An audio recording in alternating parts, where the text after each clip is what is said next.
আমরা বলতে চাই, ছাত্র জনতা যেভাবে জীবন দিয়েছে, 1952 সালে যেইভাবে জীবন দিয়েছে ছাত্র জনতা, 1971 সালে জীবন দিয়েছে, 2024 সালে জীবন দিয়েছে। আরেকবার যদি আমাদের দেশ স্বাধীন করা লাগে, আরেকবার যদি কেউ আমাদের দিকে চোখ রাঙিয়ে দেখে, বাংলার ছাত্র জনতা আরেকবার জীবন দিতে প্রস্তুত হয়ে যাবে। কারা কারা রাজি আছো? দুই হাত তুলে আল্লাহকে দেখাও। আল্লাহ রাব্বুল আলামিন বললেন, আল্লাযীনা ইয়াত্তাখিযুনাল কাফিরিনা আউলিয়া মিন দুনিল মুমিনিন।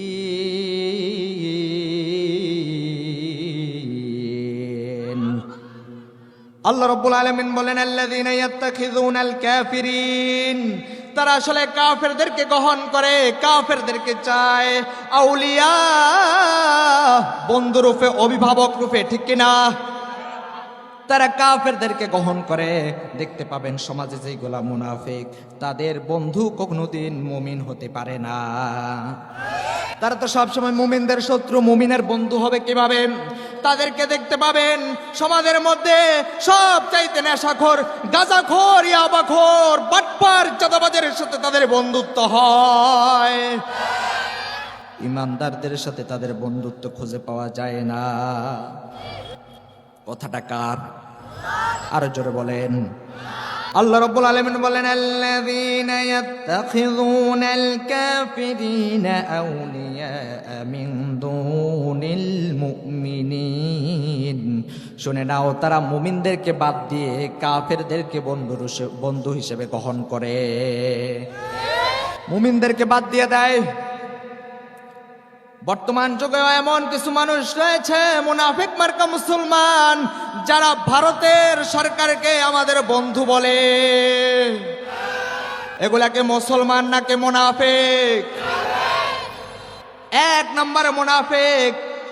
ভারত তো আসলে আমাদের সাথে বন্ধুত্ব রাখে নাই, তারা আসলে বাংলাদেশের উপর প্রভুত্ব খাটানোর চেষ্টা করেছে। বিগত বছরে যতদিন তারা চেষ্টা করেছে, বাংলাদেশের উপর তারা প্রভুত্ব খাটিয়ে বাংলাদেশকে শোষণ করে তারা গিয়েছে। এখন যখন তাদের খানা শেষ, এখন যখন তাদের কাজ শেষ, তাদের চালিত সরকার যখন শেষ, তখন তারা বাংলাদেশের উপর চওড়াও হয়ে বাংলাদেশকে হুমকি দেওয়া শুরু করেছে। একটা তো আছে, আপনারা দেখেছেন, মলম বিক্রেতা। কি বিক্রেতা? মলম বিক্রেতা হয়ে গেছে সাংবাদিক, দেখেছেন? সে বলে বাংলাদেশ থাকবে না। সে বলে কি বাংলাদেশ? আমরা বলতে চাই, ছাত্র জনতা যেভাবে জীবন দিয়েছে, 1952 সালে যেইভাবে জীবন দিয়েছে ছাত্র জনতা, 1971 সালে জীবন দিয়েছে, 2024 সালে জীবন দিয়েছে। আরেকবার যদি আমাদের দেশ স্বাধীন করা লাগে, আরেকবার যদি কেউ আমাদের দিকে চোখ রাঙিয়ে দেখে, বাংলার ছাত্র জনতা আরেকবার জীবন দিতে প্রস্তুত হয়ে যাবে। কারা কারা রাজি আছো? দুই হাত তুলে আল্লাহকে দেখাও।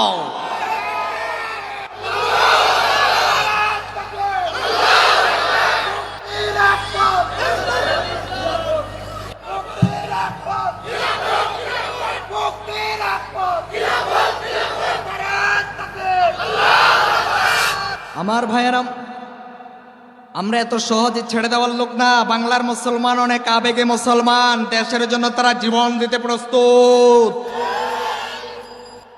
আমাদের দেশের বিরুদ্ধে কেউ ষড়যন্ত্র করবে, কথা বলবে, বাংলাদেশের মুসলমান তৌহিদি জনতা, ছাত্র জনতা একটাবার যদি ডাক পায়, বাংলাদেশের মুসলমান নিজের জীবন দিয়ে হলেও দেশকে রক্ষা করবে। আমরা কারো স্বৈরাচার এরকম কোন সরকারের হাতে দেশ তুলে দিতে চাই?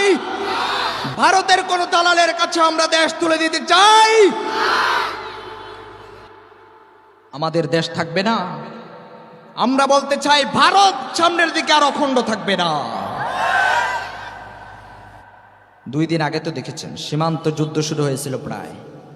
আমাদের এক ভাই মাল নিয়ে গেছে, সে দেখিয়ে দিয়েছে, ছবি ফেসবুকে ভাইরাল হয়েছে। সে দেখিয়ে দিয়েছে, আমার হাতে পিস্তল নাই তো কি হয়েছে, হাতে যে মাল আছে সেটা দিয়েই তোদেরকে বাঁচতে দিব না, আমি হয়তো জীবন দিয়ে দিব, বাংলাদেশের 1 ইঞ্চি মাটিও কোন বিদেশের কাছে পাচার হতে দিব না। আমরা আমাদের দেশের জন্য সোচ্চার, কারো কাছে আমাদের দেশকে আমরা মাথা নত হতে দেই না। আমাদের দেশ যদিও ছোট হয়, আমাদের দেশের মানুষ আমাদের দেশকে নিজের জীবনের চাইতে বেশি ভালোবাসে। আমার ভাইরা শুনে নেন, এমন কিছু মানুষ রয়েছে যারা বলে ভারত হচ্ছে আমাদের বন্ধু। আছে না নাই? আরো জোরে বলেন। একটা ভিডিও তো বলছে ভারত আর আমাদের বাংলাদেশের সম্পর্ক হচ্ছে স্বামী স্ত্রীর সম্পর্ক। ভিডিও দেখেন নাই? আর অনেক আগে ভাইরাল হয়েছে। ভারত আর বাংলাদেশের কি সম্পর্ক? স্বামী স্ত্রীর সম্পর্ক। আমার ভাইরা শুনেন, আল্লাহ রাব্বুল আলামিন বললেন, শুনে নাও, কাফেররা তোমাদের বন্ধু না, কাফেরদেরকে বন্ধু হিসেবে গ্রহণ করো না, কারণ কাফেররা হলো একমাত্র আমাদের শত্রু। জোরে বলেন ঠিক কিনা? আল্লাহ রাব্বুল আলামিন বললেন আমাদের বন্ধু মাত্র একজন, চিল্লাই বলেন তিনি কে? আমাদের অভিভাবক একজন, চিল্লাই বলেন তিনি কে? দুনিয়ার জমিনে যদি কারো রাজত্ব মানতে হয়, দুনিয়ার জীবনে যদি কারো আইন মানতে হয়, একজনের আইন মানবো, চিল্লাই বলেন তিনি কে? আল্লাহ রাব্বুল আলামিন নিজেই জানিয়ে দিলেন সূরা বাকারার 257 নম্বর আয়াত। কোন সূরা? সূরা বাকারা। আরো জোরে বলেন। আয়াত নাম্বার 257। আয়াত নাম্বার কত? আল্লাহ রাব্বুল আলামিন বলেন, আল্লাহু ওয়ালিয়ুল্লাযীনা আমানু ইউখরিজুহুম মিনায-যুলুমাতি ইলান-নূর ওয়াল্লাযীনা কাফারু আউলিয়াউহুমুত-তাগুত ইউখরিজুনাহুম মিনান-নূরি ইলায-যুলুমাত উলাইকা আসহাবুন নারি হুম ফিহা খালিদুন। আল্লাহ তাআলা বলে দিলেন, আল্লাহু ওয়ালিয়ুল্লাযীনা আমানু, দুনিয়ার জমিনে যারা ঈমান আনে তাদের বন্ধু হলো একজন। আল্লাহ তাআলা বলে দিলেন, চিল্লাই বলেন তিনি কে?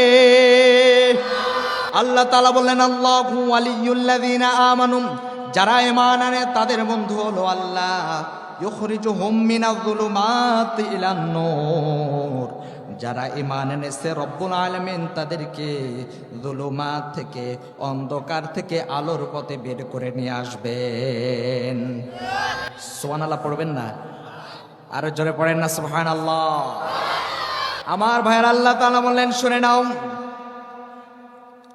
যারা দুনিয়ার জমিনে ঈমানদার তাদের বন্ধু হলো আল্লাহ। আবার আল্লাহ তাআলা বললেন, শুনে নাও, ওয়াল্লাযীনা কাফারু আউলিয়াউহুমুত-তাগুত, যারা দুনিয়ার জমিনে কাফির, দুনিয়ার জমিনে তারা কাফির, যারা আল্লাহকে অস্বীকার করে, মুমিনদেরকে অস্বীকার করে, রাসূলকে অস্বীকার করে। আল্লাহ তাআলা বললেন, শুনে নাও, আউলিয়াউহুমুত-তাগুত, দুনিয়ার জমিনে তারা হলো শয়তানের বন্ধু। কাদের বন্ধু? আরো জোরে বলেন। যারা কাফের তারা শয়তানের বন্ধু, আর মুমিনদের বন্ধু কে? আরো জোরে বলেন। আল্লাহ যদি আমাদের পাশে থাকে, পুরা পৃথিবী যদি একসাথে হয়ে যায়, মুসলমানদের বিজয় আসতে একদিনও সময় লাগবে না। আমরা ইসলাম কায়েম করতে চাই, কারণ কোরআনের আইন যদি চালু হয়ে যায়, সমাজের মধ্যে যত অশ্লীলতা আছে, ব্যভিচার আছে, সব কিছু এক নিমিষেই বন্ধ হয়ে যাবে। বাংলাদেশে যদি শান্তি আসতেই হয়, একমাত্র কোরআনের মাধ্যমেই আসবে। মানুষের বানানো কোনো আইন গ্রন্থ দিয়ে বাংলার জমিনে কোনোদিন শান্তি আসতে পারে না। আমার ভাইরা শুনে নেন, আল্লাহ তাআলা বললেন, ওয়াল্লাযীনা কাফারু আউলিয়াউহুমুত-তাগুত, যারা দুনিয়ার জমিনে কাফের তারা তগতের বন্ধু। আবার আল্লাহ তাআলা বললেন ইউখরিজুনাহুম মিনান নূরি ইলাল যুলুমাত, যারা আসলে কাফের, শুনে নাও, এই কাফের গুলা মূলত মানুষকে আলোর উপর থেকে অন্ধকারের দিকে নিয়ে যায়। আরো জোরে বলেন ঠিক কিনা? মানুষকে আলোর পথ থেকে অন্ধকারের দিকে তারা নিয়ে চলে যায়। এই জন্য মানুষ বলে সৎসঙ্গে স্বর্গবাস, অসৎসঙ্গে। সমাজের গাঞ্জাখোরের সাথে যদি আপনি মিশেন, আপনার চরিত্র গাঞ্জাখোরের মতোই হবে, কোনো ইমানদারের মতো হতে পারে না। এই জন্যই তো আল্লাহ তাআলা বললেন, শুনে নাও, যারা দুনিয়ার জমিনে কাফের তারা মানুষকে আলো থেকে অন্ধকারের দিকে নিয়ে যায়। উলাইকা আসহাবুন নারি হুম ফিহা খালিদুন। আল্লাহ তাআলা বললেন, শুনে নাও, তারা হলো জাহান্নামের অধিবাসী। হুম ফিহা খালিদুন, চিরকাল জাহান্নামে থাকবে। জাহান্নাম থেকে বের হওয়ার মতো তাদের কোনো রাস্তা। এজন্য ভাই আমার, এবার আসেন মুনাফিকের পরিণতি একটু শুনি। অল্প একটু বলেই শেষ করে দেবো, আজানের সময় হয়ে গেছে। মুনাফিকরা আসলে পরিণতি কি, তারা কেন এমন হয়ে গেছে? আল্লাহ রাব্বুল আলামিন সূরা বাকারার মধ্যে জানিয়ে দিলেন, শুনে নাও, তাদের অন্তরে আসলে রোগ আছে। কি আছে? রোগের যদি চিকিৎসা না করে আর রোগের মধ্যে অটল থাকে, যে বলে আমি চিকিৎসা করব না, রোগ কি বাড়বে নাকি কমবে? আরো জোরে বলেন। আমরা যখন রোগটাকে ধরিয়ে দেই, আলেমরা যখন রোগটাকে ধরিয়ে দেয়, তাদের অন্তরের মধ্যে আরো চুলকানি শুরু হয়ে যায়, আরো ইমানদারদের বিরুদ্ধে, আলেমদের বিরুদ্ধে ষড়যন্ত্র করা শুরু করে দেয়। তাহলে আপনার রোগ কমবে কিভাবে? রোগের চিকিৎসা করান। রোগ আছে তো চিকিৎসা লাগবে, ঠিক কিনা বলেন? আল্লাহ তাআলা বলেন, ফি কুলুবিহিম মারাদুন ফাযাদাহুমুল্লাহু মারাদা ওয়া লাহুম আযাবুন আলীম।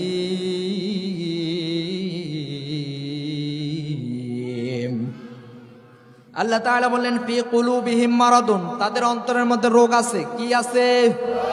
আমার কথা নাকি আল্লাহর কথা? আরো জোরে বলেন, কথাটা কার? আল্লাহ বললেন, ফি কুলুবিহিম মারাদুন, তাদের অন্তরের মধ্যে আসলে রোগ আছে। ফাযাদাহুমুল্লাহু মারাদা, তারা সেই রোগের মধ্যে অটল থাকার কারণে রব্বুল আলামিন তাদের সেই রোগকে আরো বাড়িয়ে দিয়েছেন।